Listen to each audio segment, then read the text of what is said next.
कथेमध्ये आत्तापर्यंत काय झालं हे जाणून घेण्यासाठी कथेचे या आधीचे भाग नक्की ऐका. वळूया आजच्या भागाकडं. दुसऱ्याची बायको भाग 45. शनिवारचा दिवस होता. सकाळीच आभाळ अगदी गच्च भरून आलं होतं.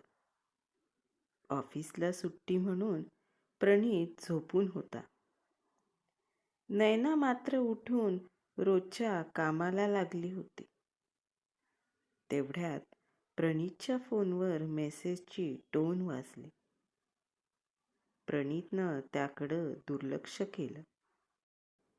एकामागं एक परत 2-3 वेळा मेसेजची टोन वाजली. प्रणीतनं फोन पाहिला. हॅलो, उठलास का? मेसेज वाचून त्याच्या चेहऱ्यावर गोड हसू आलं. किती मस्त वातावरण आहे बाहेर. दुसरा मेसेज वाचून त्यानं खिडकीच्या बाहेर पाहिलं. लॉंग ड्राईव्हवर जाऊया?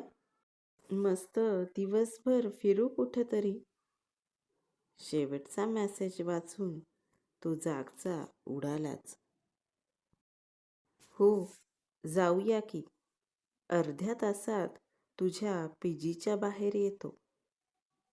प्रणीतनं मोनिकाला उत्तर दिलं आणि तो झटकन उठून तयारीला लागला.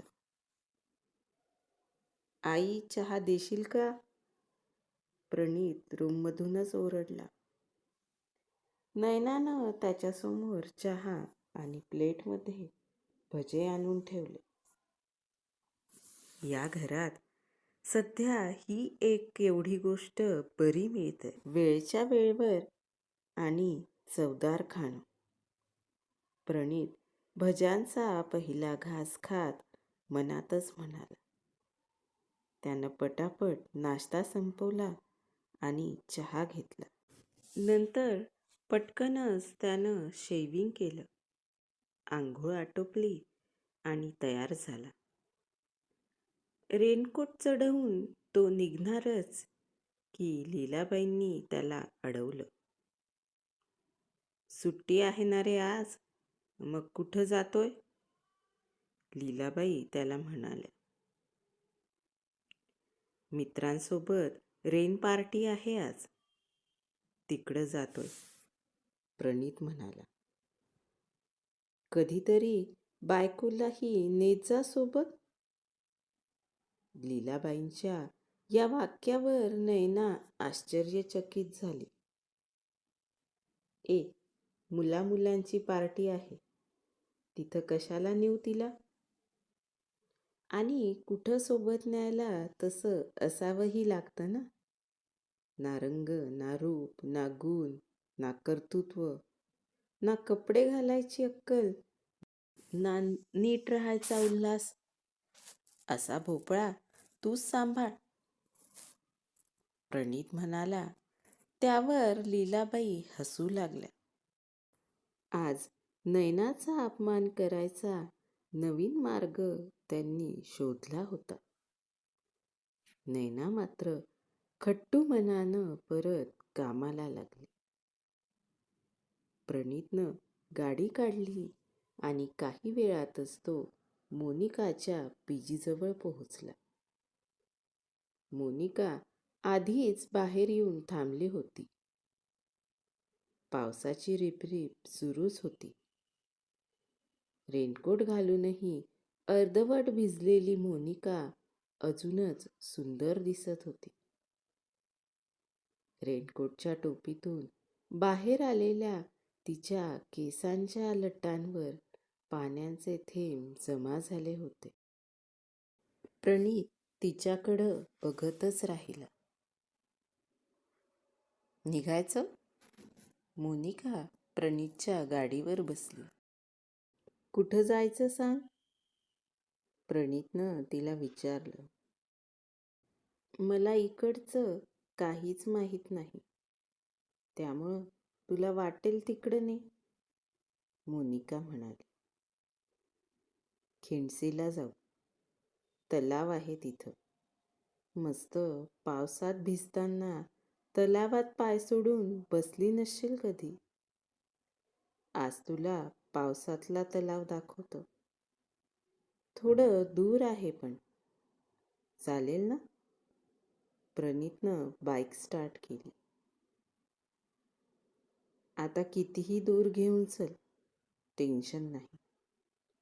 मोनिकानं मागून त्याला गच्च पकडलं. पावसात चिंब भिजत दोघं जण बाईकवर चालले होते. तिथं पोहोचेपर्यंत एका ठिकाणी थांबून त्यांनी चहा घेतला. नंतर अजून थोडं पुढं गेलं की एका ठिकाणी कॉफी घेतली.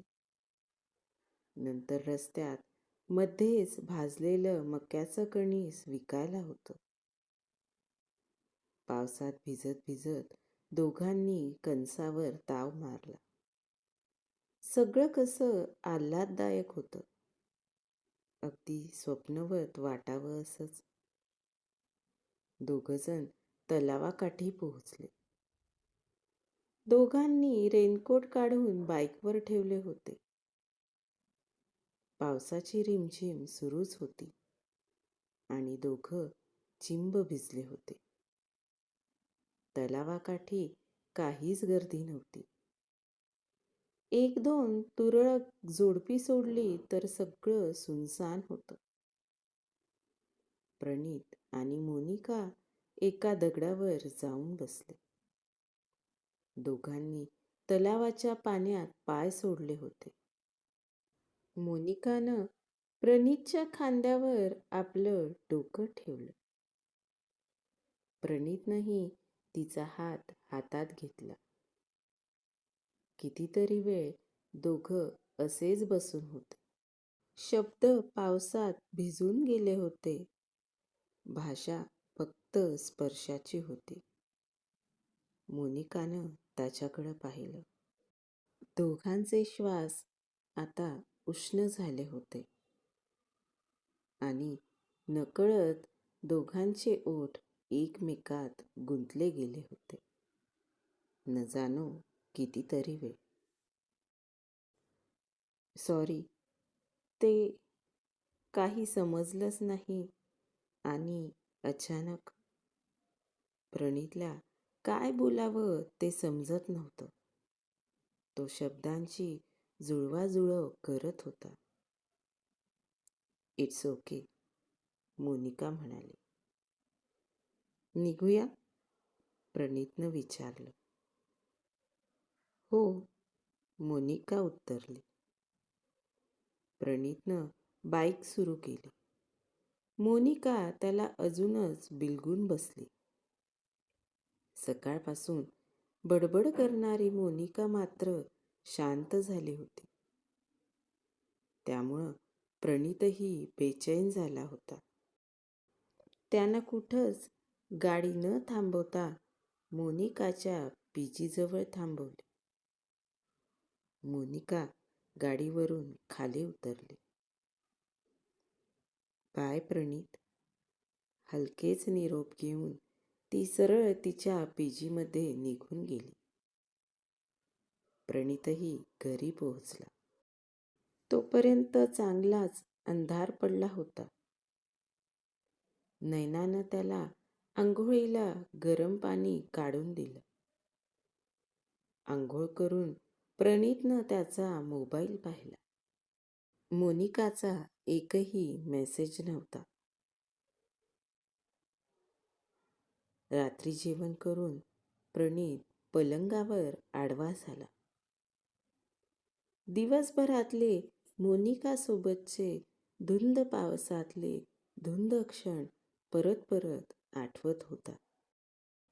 मघा मलाही कळलं नाही कसं काय तसं झालं. मोनिकाला राग तर आला नसेल ना? तेव्हापासून ती काहीच बोलली नाही. गाडीवर पण शांत होती. तिला सोडल्यापासून तिनं एकही मेसेज केला नाही. काय करू? सॉरी म्हणून मीच मेसेज करू का? चांगलं वाटेल का ते? प्रणीत विचार करत होता. तेवढ्यात त्याच्या फोनवर मेसेज आला. अरे, मोबाईल डिस्चार्ज झाला होता आणि इकडं लाईटही नव्हती. आता लाईट आली आणि फोन सुरू केला. Thank you so much for the wonderful time and wonderful place and wonderful. Message वाचताच प्रणीतच्या चेहऱ्यावर हसू फुललं. थँक्स टू यू, प्रणीतनं तिला रिप्लाय पाठवला.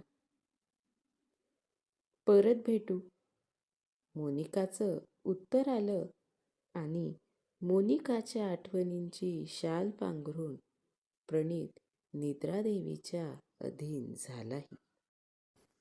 एखाद्याच्या आयुष्यात कायमचीच फरफट असते, नाही का? एखाद्याचा वनवास कधीच न संपणारा असतो. आणि असं असेल तर या जन्माचा अर्थच काय? का म्हणून देवानं हा जन्म दिला असेल? फरफट कशी असते हे इतरांना दाखवायला? नैना मात्र रोजच्या सारखी या कुशीवरून त्या कुशीवर होत होती.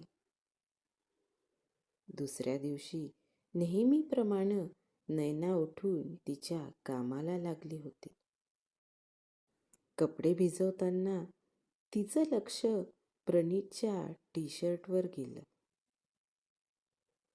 पांढऱ्या टी शर्टवर मागच्या बाजूला गुलाबी रंगाचे डाग होते. ते डाग लिपस्टिकचे होते हे न कळण्या इतपत नैना मुळीच खुळी नव्हती. काय होईल पुढे? पाहूया पुढच्या भागात. आजचा भाग कसा वाटला? कथा कशी वाटते?